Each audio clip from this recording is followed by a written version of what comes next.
Whenever the topic of a gold rush comes about, everyone's mind jumps to California. But today, we're going to talk about the Klondike Gold Rush, which took place far up north in, you guessed it, Alaska. We're going to talk about how thousands of people threw away all their lives to go on the riskiest journey ever, just because someone said they might find some yellow rock.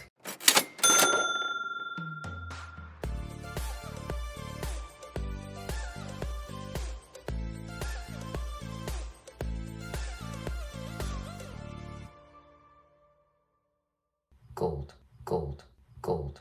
It's shiny, expensive, and drives people crazy.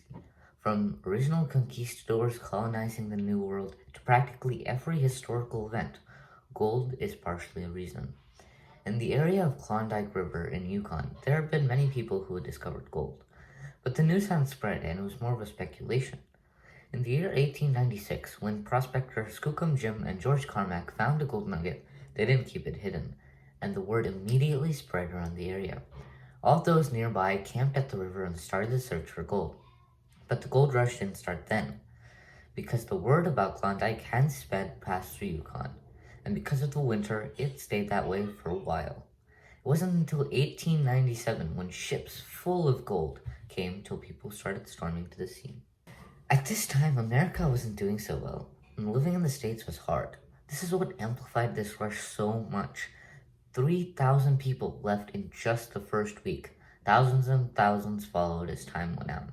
For the span of the rush, just about 100,000 people traveled in search for the precious metal. This just shows capitalism at its most basic form: high risk and high reward. But these people weren't skilled or prepared in any way, and searching for gold isn't the job of the faintest of heart. But before thousands of Americans could start mining away for gold, they first had to reach Klondike. And that isn't as easy as it sounds. First, they had to go to Skagway Port, which is a city filled with Mexican conquistadors, and no good infrastructure and cleanliness whatsoever. All those who looked to get to Klondike had to pass through Skagway, and then to Bennett Lake, finally boating to Klondike. This is a journey where many decided not to mine for gold, but do the smarter thing: sell the stuff to the dumb people who were mining for gold. Some made tons of money by renting horses, selling shovels, and giving boat rides. Many people died in the travel from Skagway Port to Bennett Lake. There were two routes that were both equally treacherous. You could choose climbing Chilkoot Pass, the nearly vertical cliffs of ice, and die by falling or avalanche. Or you could choose the Dead Horse Trail, which you walk on a narrow path with a big drop on one side. As the name suggests, many horses fell off the drop and, died. When people finally reached Bennett Lake, they still had to make their own boats. This meant cutting the trees, gathering wood, and constructing it. Finally, when everyone was ready to finish the last leg of the journey, winter hit. More died through freezing, frostbite, and their resources getting depleted. And when the ice unfroze, the suffering didn't stop there. Lots of those who set sail capsized their boats, because as I said, these people weren't skilled at boat making, sailing, or thinking properly. They just wanted money. Once it was mandated that you needed a professional captain to sail to Klondike, many were forced to return home or hire a captain. Of the 100,000 who set out for gold, only 40,000 even reached Klondike. After the thousands of people thought the worst was over and behind them, they realized that in Dawson City, the area mining for Klondike River, pretty much all land was claimed.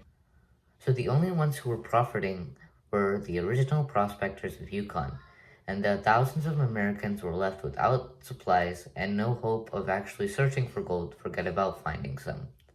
Out of the 40,000 who reached Klondike, only 15,000 found gold, and not all of them found much.